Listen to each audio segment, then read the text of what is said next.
Hi guys, welcome back to our channel. അപ്പോൾ നമ്മളിപ്പോൾ ഉള്ളത് വയനാട് വൈത്തിരിയിലെ ഹണി മ്യൂസിയത്തിലാണ്. അടിപൊളി സ്ഥലമാണ്. അവിടെ പോയാൽ എന്തായാലും നമുക്ക് വേർത്താവും. അത്രയ്ക്ക് അടിപൊളി സ്ഥലമാണ് അവിടെ ടിക്കറ്റ് ചാർജൊക്കെ ബഡ്ജറ്റ് ഫ്രണ്ട്ലി ആയിട്ടേ ഉള്ളൂ. അപ്പോൾ ഇതിൻ്റെ ഉള്ളിൽ കയറിയാൽ നമുക്ക് ഓരോരുത്തർക്കും ഓരോ ടീമിനും ഓരോ ഗൈഡ് വീതം വെച്ചിട്ട് ഈ ഹണീനെ പറ്റിയും ഹണീബിനെ പറ്റിയും ഫുള്ള് വിശദീകരിച്ച് തരുന്നുണ്ട്. അത് കഴിഞ്ഞ് ഇതെല്ലാം പറഞ്ഞതിന് ശേഷം ലാസ്റ്റ് നമുക്ക് ഇവിടുന്ന് ഫ്രീ ആയിട്ട് ഹണി ടേസ്റ്റ് ചെയ്യാൻ സാധിക്കും. എനിക്ക് നമുക്ക് ഇഷ്ടമുള്ള ഹണി മേടിക്കാനും കഴിയുന്നതാണ്. വിശദീകരിക്കുന്നത് ഞാൻ ഇവിടെ കൊടുക്കുന്നുണ്ട്, നിങ്ങളൊന്ന് കേട്ട് നോക്കൂ. നമുക്ക് പ്രോസസ്സിംഗ് പ്ലാനിലാണ്. ഇവിടെ നമ്മൾ ഹണി ഓൾ ഇന്ത്യ ലെവലിൽ കളക്ട് ചെയ്യും. ഓൾ ഇന്ത്യയിൽ നിന്ന് റോ ആയിട്ടൊക്കെ ഹണി കളക്ട് ചെയ്യും. ഇപ്പോൾ ഈ റോ ഹണി എന്ന് പറഞ്ഞാൽ ഇതിനകത്ത് ഒരുപാട് ഇമ്പ്യൂരിറ്റീസ് ഉണ്ടാകും, ഒരുപാട് വേസ്റ്റുകളൊക്കെ ഉണ്ടാകും. അപ്പോൾ ഈ വേസ്റ്റോട് കൂടി ഹണി നമുക്കൊന്ന് കിട്ടിക്കഴിഞ്ഞാൽ നമ്മളൊക്കെ പിഴിഞ്ഞെടുത്തിട്ട് അത് കഴിക്കുകയാണ് ചെയ്യുക. അങ്ങനെ കഴിക്കുന്ന സമയത്ത് നമുക്ക് വയറുവേദന എടുക്കുന്നതിനും വയറ് കമ്പിക്കുന്നതിനൊക്കെ കാരണമാകും. അതുകൊണ്ട് തന്നെ ഈ വേസ്റ്റൊക്കെ റിമൂവ് ചെയ്യാനുള്ളൊരു പ്രോസസ്സാണ് നമ്മളിവിടെ വെച്ച് ചെയ്യുന്നത്.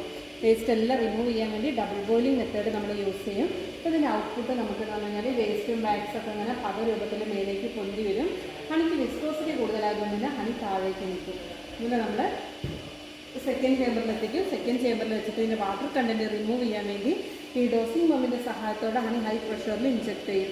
എന്നിട്ട് ഈ വാക്യൂം ചേമ്പറിലേക്ക് ഡംപ് ചെയ്യുകയാണ് ചെയ്യുക. അങ്ങനെ ഡംപ് ചെയ്യുമ്പോൾ ഇതിൻ്റെ അകത്തുള്ള വാട്ടർ കണ്ടൻറ്റൊക്കെ ബബിൾസ് രൂപത്തിൽ ഫോം ചെയ്യും.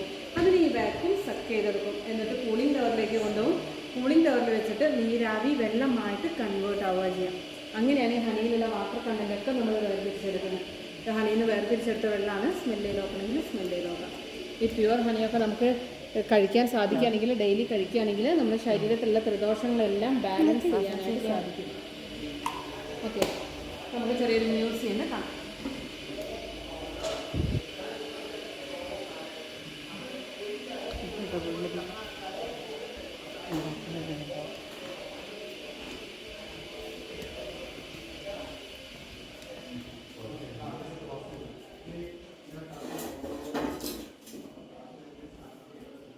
ഓക്കെ, നമ്മൾ ഓരോ തേനീച്ച കൂട്ടിലൊരു 3 തരത്തിലുള്ള തേനീച്ചകളുണ്ടാവും. ആൺ തേനീച്ചകളും പെൺ തേനീച്ചകളും റാണി തേനീച്ചയൊക്കെ ഉണ്ടാവും. അപ്പോൾ ആൺ തേനീച്ചകൾ എന്ന് പറഞ്ഞാൽ ആ കൂട്ടിൽ പ്രത്യേകിച്ച് പണികളൊന്നും ചെയ്യില്ല. പെൺ തേനീച്ചകളാണ് ആ കൂട്ടിൽ എല്ലാ പണികളും ചെയ്യുന്നത്. പിന്നെ വരുന്നത് റാണിയാണ്. റാണി ആയതുകൊണ്ട് തന്നെ ഒരുപാട് പ്രത്യേകതകളുണ്ട്. അത്രയും അതായത് ആയുസ് കൂടുതലായിരിക്കും, അതിൻ്റെ സൗന്ദര്യം കൂടുതലായിരിക്കും, അതുപോലെ റീപ്രൊഡക്ഷൻ കപ്പാസിറ്റി റാണിക്ക് മാത്രമേ ഉണ്ടാവുള്ളൂ. ഇത്രയും പ്രത്യേകതകൾ റാണിക്ക് വരാനൊരു കാരണം അതിൻ്റെ ഫുഡാണ്. ഓരോ തേനീച്ചകളും ജനിച്ചു കഴിയുമ്പോൾ അവർക്ക് തേനും ബീ പോളനും കൂടെ മിക്സ് ചെയ്തിട്ട് ബീ ബ്രെഡ് എന്ന് പറഞ്ഞൊരു ഫുഡാണ് കൊടുക്കുക. ഈ റാണിയാവാൻ പോകുന്ന ആൾക്കവർ റോയൽ ജെല്ലി എന്ന് പറഞ്ഞ സൂപ്പർ ഫുഡിനെയാണ് കൊടുക്കുന്നത്. റോയൽ ജെല്ലി എവിടുന്നാന്ന് വെച്ചാൽ ഓരോ പെൺ തേനീച്ചകളും ജനിച്ച് 20-21 ദിവസം വരെ ഇവരുടെ തലച്ചോറിൽ നിന്ന് ഒരു മിൽക്ക് ഇങ്ങനെ ഊറി ഒലിച്ച് വന്നുകൊണ്ടേയിരിക്കും. അതുപോലെ ത്രോട്ടിലൂടെ റാണി തേനീച്ചേൻ്റെ ഷെല്ലുകളിൽ ഇങ്ങനെ കളക്ട് ചെയ്യുക ചെയ്യുക. അങ്ങനെ കളക്ട് ചെയ്യുന്ന റോയൽ ജെല്ലി കഴിക്കുന്നത് കൊണ്ട് റാണിക്ക് ഇത്രയും പ്രത്യേകതകളൊക്കെ കണ്ടുവരുന്നത്. ഇത് തേനീച്ചകളൊക്കെ തലയുടെ ഒരു സ്ട്രക്ചറാണ്. തേനീച്ചകൾക്ക് പൊതുവെ 5 കണ്ണുകളാണ്. സൈഡിലായിട്ട് 2 വലിയ കോമ്പൗണ്ട് ഐസും ടോപ്പിലായിട്ട് 3 സിമ്പിൾ ഐസും ഉണ്ട്. അതുകൊണ്ടാണ് നമ്മളോടൊക്കെ പറയുന്നത് തേനീച്ച കൂട്ടിലേക്ക് കല്ലെറിയാൻ പാടില്ല. തേനീച്ച കൂട്ടിലേക്ക് നമ്മൾ കല്ലുകൾ എറിഞ്ഞാൽ അവർക്കത് കറക്റ്റ് സെൻസ് ചെയ്യാനായിട്ട് പറ്റും. അത് എവിടെ നിന്നാണ് വരുന്നതെന്നും എവിടേക്കാണ് പതിക്കുകയെന്നും.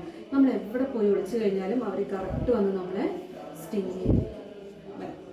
Varicose vein, joint pains, blood circulation correct ആവുന്നതിന്, വാതരോഗങ്ങൾക്ക്, ആർത്രൈറ്റിസിനൊക്കെയാണ് ഈ മസ്റ്റാർഡ് ഹണി ഉപയോഗിക്കുന്നത്. ഇത് ലിച്ചി ഹണിയാണ്. ബീഹാറിലെ ലിച്ചി തോട്ടങ്ങളിൽ നിന്നാണ് ഇത് കളക്ട് ചെയ്യുന്നത്. ഇന്ത്യയിൽ കിട്ടാവുന്ന ഇത് അജ്വൈൻ ഹണിയാണ്. അയമോദമൊക്കെ പൂക്കുന്ന സമയത്ത് രാജസ്ഥാനിൽ നിന്നാണ് കളക്ട് ചെയ്യുന്നത്. ഗ്യാസ് ട്രബിള്, നെഞ്ചെരിച്ചൽ, അതുപോലെ വയറ് സംബന്ധമായ അസുഖങ്ങൾക്ക്, ഡൈജഷൻ ക്ലിയർ ആവാനൊക്കെയാണ് ഈ അജ്വൈൻ ഹണി.